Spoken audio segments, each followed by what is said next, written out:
Hello folks, and welcome back to my video gaming channel.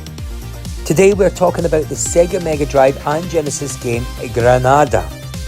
Granada is a shooter video game developed and originally published by Wolf Team exclusively for the X68000 in Japan on the 20th of April 1990. The title was later ported to the Sega Genesis, which was published across several regions during the same year, such as Japan by Wolf Team and on North America by Renovation Products respectively, featuring several changes compared with the original version. Let's have a little look at the intro.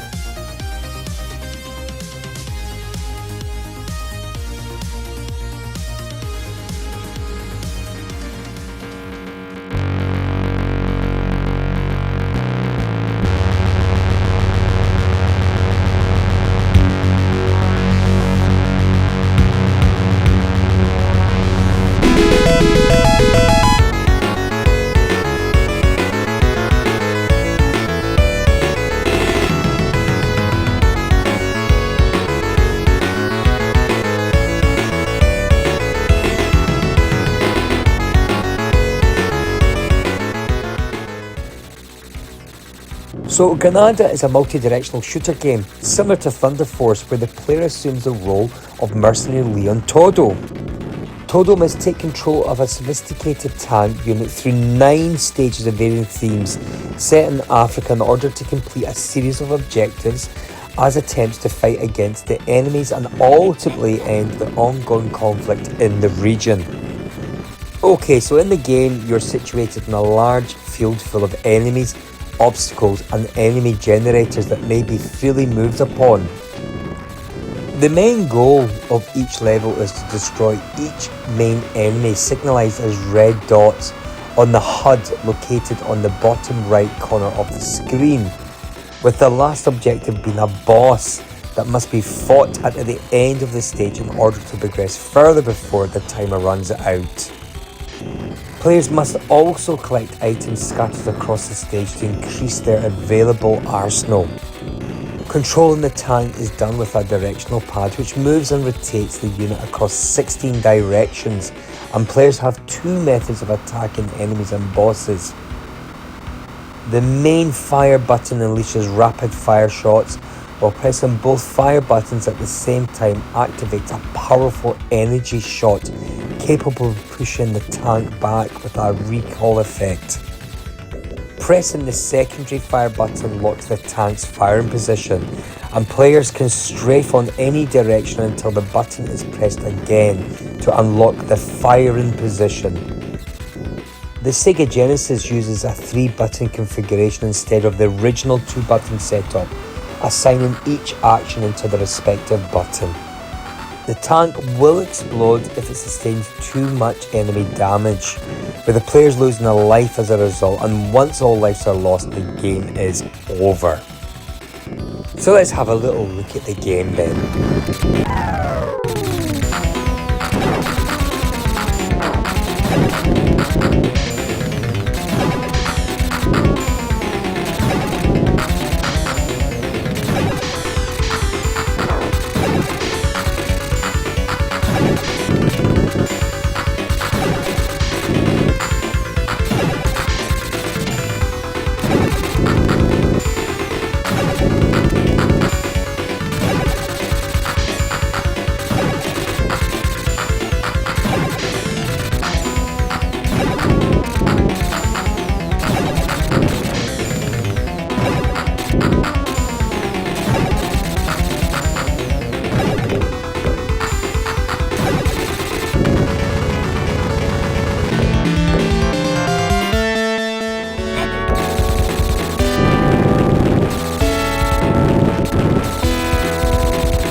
So, what did I think about the game? Well, let's talk about that.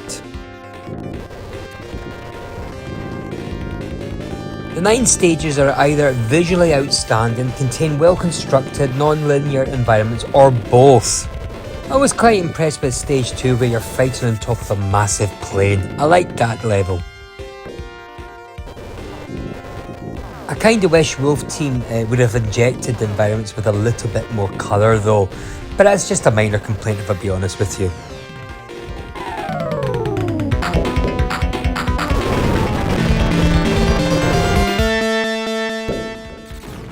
While your main targets are the red dots, there are several other enemy types scattered everywhere across the map. These range from tanks the size of Granada to even larger weapons of destruction.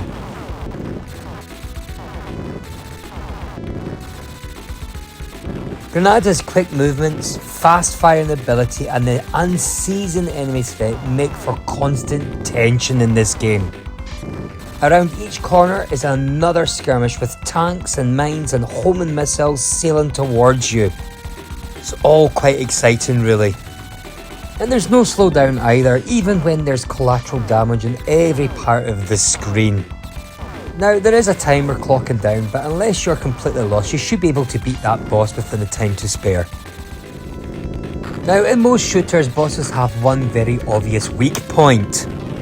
Granada's bosses have weak points, but they're not so easy to find. And depending on the boss, you'll sometimes have to shoot a less obvious place in order for the boss to reveal the main weak point. Occasionally, the bosses will chase you around your environment, because let's be honest, they're probably piloted by bloodthirsty robots with a sincere hatred of tanks. Basically, the bosses do things you wouldn't expect, and that's refreshing.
Good shooters are about feel.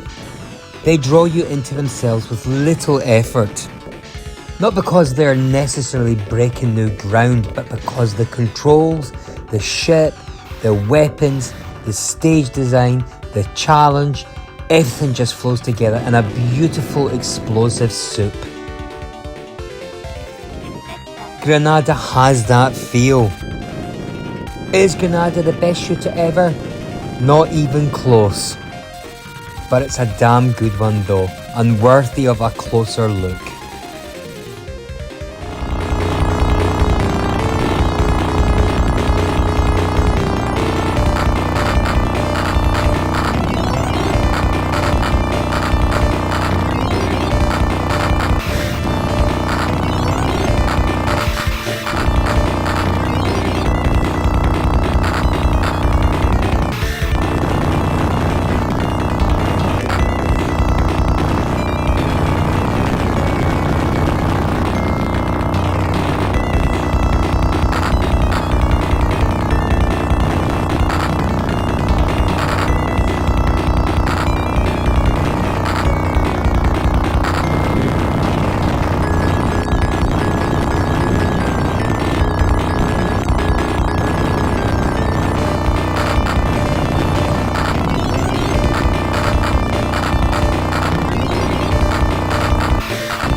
There has been mixed opinions and mixed reviews about this game.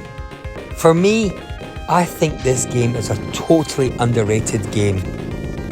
I had hours of fun playing this game. I really did enjoy it. Therefore, I'm going to rate this game 8 out of 10 stars. Okay, so before I go, let's have a look at that final boss.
Well, there you go.